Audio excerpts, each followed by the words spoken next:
féliciter Interpis et TDH pour ce projet de 4 ans parce que j'approuve aussi les différentes approches, mais moi je ne pose pas la question, ce sont des suggestions. Je crois pour la petite expérience, on a travaillé longtemps avec TDH dans la thématique.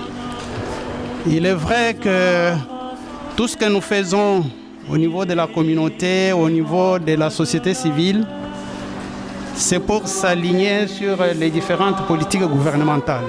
Donc c'est avec les autorités. Mais il se pose principalement un certain nombre de difficultés.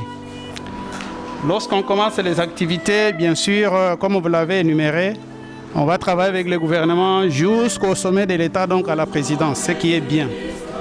Mais moi, je suggère qu'il y ait ce dialogue permanent avec les acteurs de développement et ceux des urgences. Pourquoi je dis ça? Parce que selon l'expérience, on travaille, on implique bien sûr les autorités, mais lorsqu'on arrête, il se pose la question des moyens, des suivis par les autorités. Un responsable de territoire va dire, bon, j'habite à 300 km de là où il y a le conflit, comment est-ce que je peux m'impliquer comme autorité principale pour régler cela? Il va poser, et souvent ce sont des questions qui se posent, même sur la ville, lorsqu'on doit se déplacer avec les autorités, ça pose le problème des moyens. Et c'est là que je suggère, c'est mieux qu'on intervienne, quand on est en train de prendre des zones pilotes, de voir comment les acteurs de développement peuvent aussi davantage appuyer le gouvernement, à la fois dans la gouvernance et avec des moyens, pour que tout ce que nous faisons soit périn. Si autrement, on va rester comme par le passé. Après, ce sont des conflits qui vont surgir et on va continuer de cette façon-là. Je pense que si on se met en train de discuter et même d'orienter, parce que déjà, le fait que vous êtes déjà sur le terrain, vous êtes les premiers acteurs, vous serez en train d'aider ceux qui viendront dans le cadre de développement, parce que déjà, au niveau des urgences, on a constaté aussi ces faiblesses, c'est que après, on s'est dit, bon, on n'a pas mis des moyens de résilience aux communautés, on va donner à manger. Mais après, à manger, c'est quoi pour un peuple qui est démuni?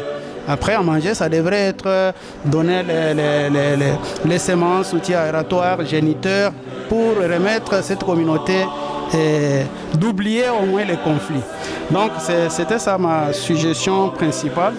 Et surtout, lorsque vous avez parlé de l'implication des autorités au niveau national. On va aller jusqu'à l'Assemblée nationale, donc Sénat. C'est très important.